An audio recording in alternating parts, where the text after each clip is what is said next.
a good opportunity. I'm Ositangu, Enugu West. Mr. President, the importance of this bill cannot be overemphasized.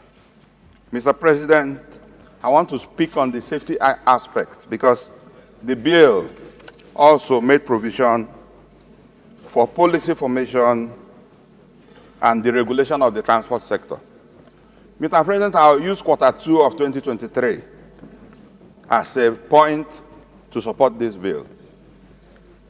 Going by the National Bureau of Statistics, Q2 2023 recorded 2,967 road accidents in Nigeria.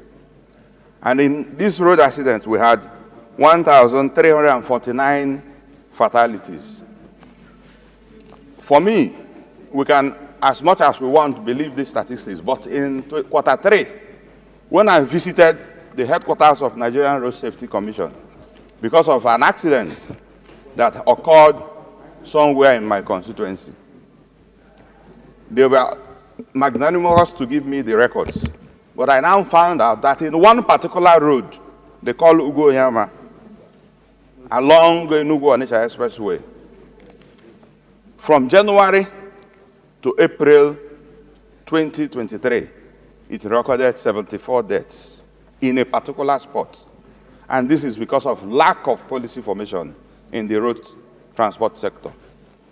Mr. President, if we want to save the life of Nigerians on the roads, plying our roads, which we know how good it is, let us pass this bill. Mr. President, if we want to protect the life of Nigerians, ensure that untimely death is prevented, it is our duty. Let us pass this bill. For efficiency of the road transport sector, proper policy formation, Mr. President, let us pass this bill. Thank you, Mr. President. Let me ask you, if one particular road in less than 5 months recorded 74 deaths, don't you think you should find out, is it because of the alignment? Is it the undulating path of the road? Is it because of pothole or neglect or something? Because we used to have that kind of road in my state at the Civil Service Training Center, a big curve that goes into the market. So vehicles will derail, get into the market, kill as many as possible, and it continued for many years, over 40 years. So when I had the opportunity to be a governor, I had to move the alignment of the road, and now no single death is recorded since I completed the construction of that road in 2013. So the one you are talking about is too rapid. So what do you think is responsible? Is it the bad construction? Is it the pothole? Is it the narrowness of the road? Because you can't continue to record such fatalities and the government does not intervene. Thank you, Mr. President, for the opportunity to re-emphasize. Let me even shock you. 2 months ago, this one spot recorded an accident that killed 26 people. Just last 2 months. The same place. How many? 26. So in just one accident. So what have you done about it? What we have done, actually, the cause of this accident is lack of coordination, and it's an undulating road. And you have about 2 military checkpoints. And when the military checkpoint has lined up a series of vehicles, of course, we know how it goes, and a truck somehow fails brake. It knocks down the other vehicles, a very sharp undulating. So we have made a case to the Nigerian military to move their checkpoint away from that location because it has killed a lot of people. This particular bill, if we have a framework or a policy on our routes, I don't think we can allow a checkpoint in such sharp road. And what it also brings to us is the time heavy trailers are supposed to ply the roads. Mr. President, you see a truck carrying a container moving in the daytime and in a busy road. Of course, when it skips, we have seen several videos where containers fell off trucks and killed several people. We also see, if you see trucks carrying petroleum products, sometimes when they have accidents, we know the level of fatality that it records. So sometimes the reason why these things happen is because there's no proper regulation on what is happening on our road. It is like a free-for-all. Thank you, Mr. President. So what do you think can be done in the immediate to stem the tide of fatalities on that road? I know, is that near to 9 miles? Yes, I lost a friend there. I went to visit him like today. The next day, he was taking that road to Abuja. Right on that particular spot, he died with his child. So I'm surprised that people are still allowing people to die there. Because have you discussed this with the Minister of Works?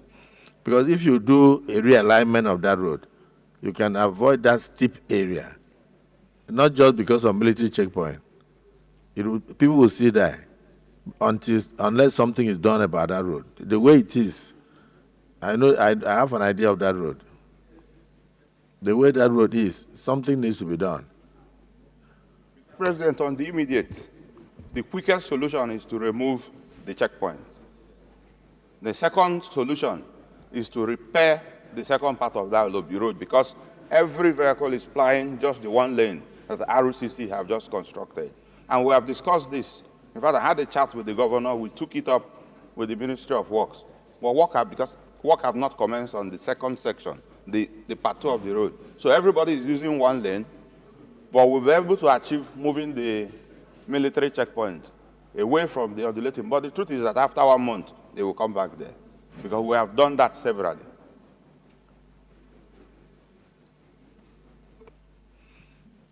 It's a federal road.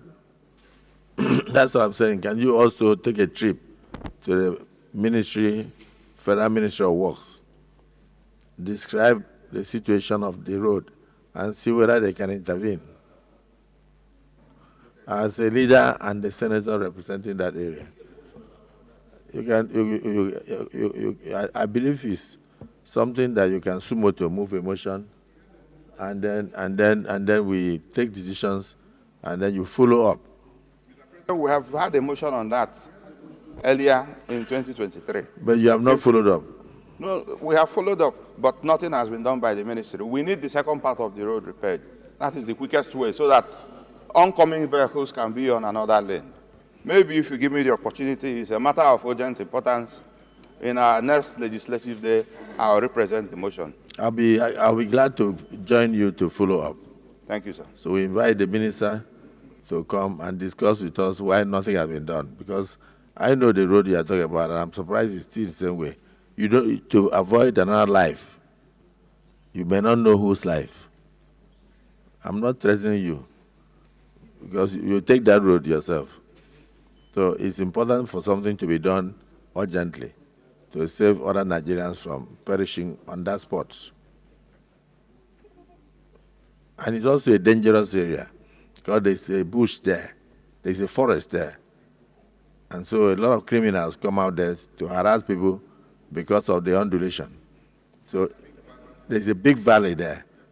So it's not something that you would tell the military to move. And the military will move, and then 4 or 5 people will be kidnapped.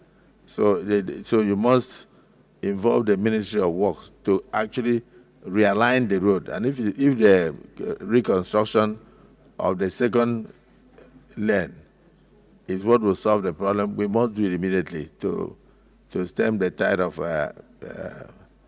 fatalities on that spot. I know the road. Thank you for bringing it up. And then see me after this for further action. Senator Hanga.